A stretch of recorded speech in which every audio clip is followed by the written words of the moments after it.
seem like the type to love 'em, leave 'em, and disappear right after the song. So give me the night to show you and hold you. Don't leave me out here dancing alone. Assalamualaikum warahmatullahi wabarakatuh. Pada kesempatan kali ini, kelompok 6 akan mempresentasikan materi geografi yang berjudul Antroposfer.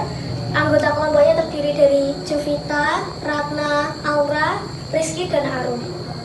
Silakan untuk poin pertama akan dijelaskan oleh Jovita. Pengertian antroposfer.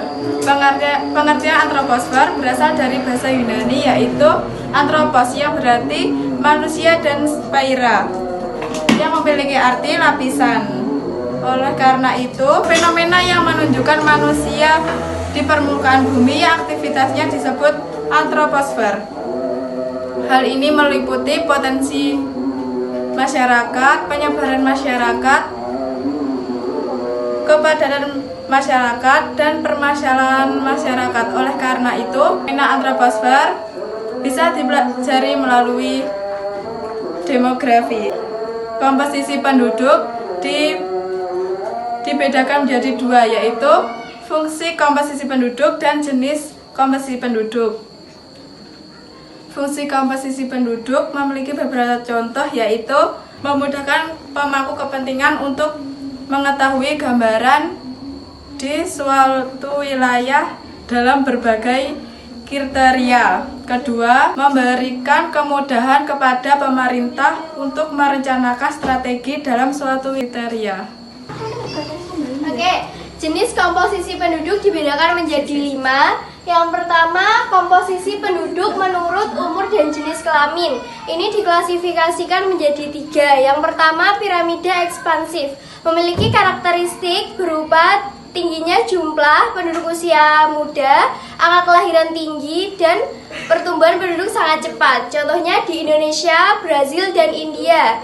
Yang kedua, piramida stasioner. Memiliki karakteristik berupa angka kelahiran dan angka kematian relatif seimbang, komposisi penduduk seimbang, dan pertumbuhan penduduk kecil. Contohnya di Belanda, Prancis, dan Inggris.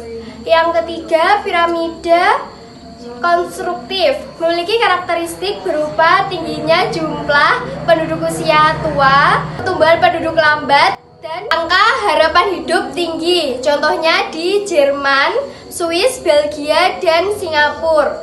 Yang kedua, komposisi penduduk menurut pekerjaan. Berkaitan dengan pengklasifikasian data seperti mata pencarian penduduk di suatu wilayah, contohnya seperti pegawai sipil, nelayan, pedagang, petani, dan sebagainya. Yang ketiga, komposisi penduduk menurut pendidikan. Berkaitan dengan jenjang pendidikan yang ditamatkan oleh seseorang di suatu wilayah, entah itu jenjang SD, SMP, SMA, dan perguruan tinggi. Salah satu fungsinya sebagai alat ukur sumber daya manusia. Yang keempat, komposisi penduduk menurut agama. Berkaitan dengan agama yang dianut oleh tiap-tiap individu di suatu wilayah, yaitu agama Islam, Hindu, Buddha, Protestan, Kristen, dan Konghucu.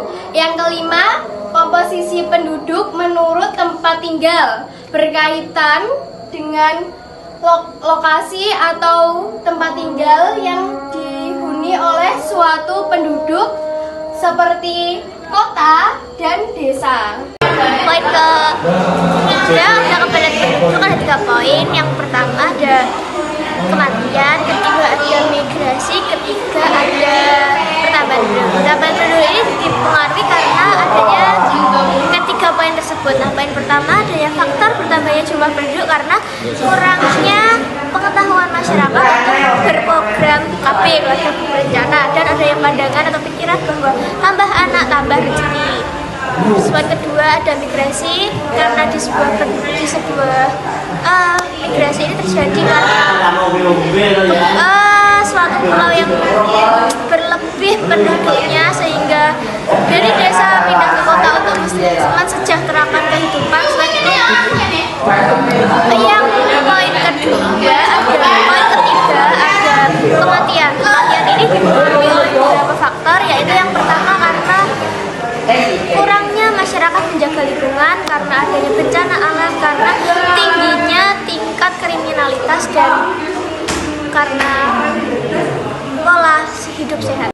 C. Migrasi penduduk. Migrasi penduduk berkaitan dengan perpindahan yang dilakukan oleh penduduk dari satu wilayah ke wilayah lainnya untuk tujuan tertentu. Migrasi penduduk tingkat nasional dibagi menjadi dua, yaitu urbanisasi dan transmigrasi. Urbanisasi adalah perpindahan yang dilakukan oleh penduduk dari desa ke kota guna mencari kehidupan yang layak. Faktor yang mendukung urbanisasi yaitu banyaknya lapangan pekerjaan dan lengkapnya fasilitas dan kehidupan di kota yang lebih terjamin. Transmigrasi transmigrasi adalah perpindahan yang dilakukan oleh penduduk dari wilayah padat penduduk ke wilayah yang jarang penduduknya. Beberapa tujuan program transmigrasi meliputi meratakan distribusi jumlah penduduk, menurun kedapatan penduduk, dan menambah tenaga kerja di wilayah tujuan transmigrasi. Indonesia adalah negara yang memiliki populasi tertinggi keempat di dunia, yaitu sekitar 273 juta jiwa pada tanggal 31 Desember 2021. Jumlah populasi yang sangat tinggi dapat menjadi ancaman bagi negara Indonesia dari sektor kependudukan dan lingkungan karena tingkat populasi yang sangat tinggi. Adapun contoh permasalahan yaitu tingkat populasi yang sangat tinggi dan kurangnya lowongan pekerjaan yang menimbulkan tingkat pengangguran yang sangat tinggi.